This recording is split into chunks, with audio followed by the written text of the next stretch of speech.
I am Carla Pratt-Keys, and I'm the pastor of Ginter Park Presbyterian Church. I know that there are people who visit us because they either Google gay-friendly churches or they look specifically for a church that says up front that they will be welcomed. It always breaks my heart to think that someone has to do some research to see how they'll be received in a congregation before they come. But absolutely, making that statement up front has enabled some people to know that they will feel comfortable here before they come.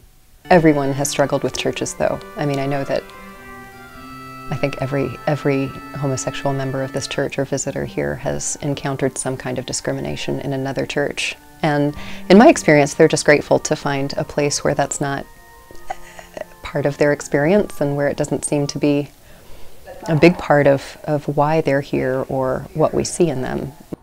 We have certainly been much more public and intentional about saying we are a welcoming congregation. And I think it's actually been good for our church. It's been, when I first started coming here, we were very much a neighborhood church, drew our population from around here in the neighborhood.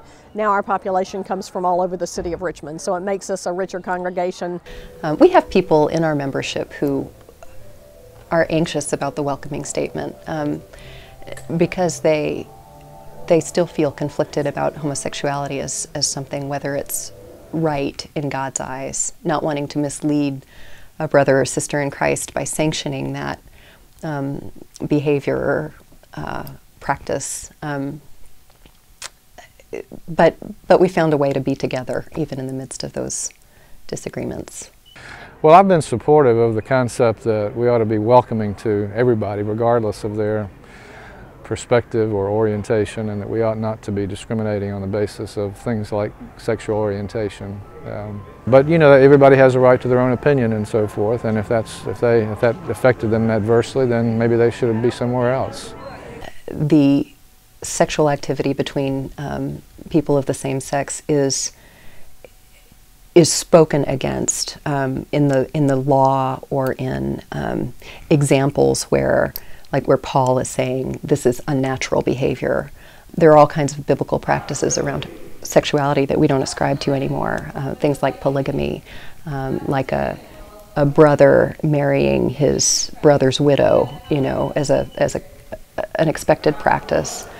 At this point, the Presbyterian Church is pretty evenly divided between folks who aim to be supportive and inclusive and folks who have a great anxiety about that.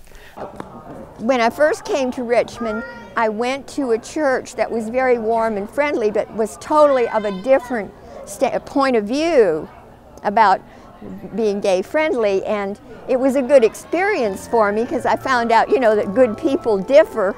I had gotten a little bit extreme in my feelings, but finally I needed to go where I felt more at home. It is an issue for Americans today. It's an issue for lots of people today, but my hope is that in a number of years we will not be talking about this as much as we are now, that folks who are homosexual will be accepted and supported as everybody else is, challenged to live faithfully in relationships that are characterized by love and justice and compassion, just as heterosexual couples are.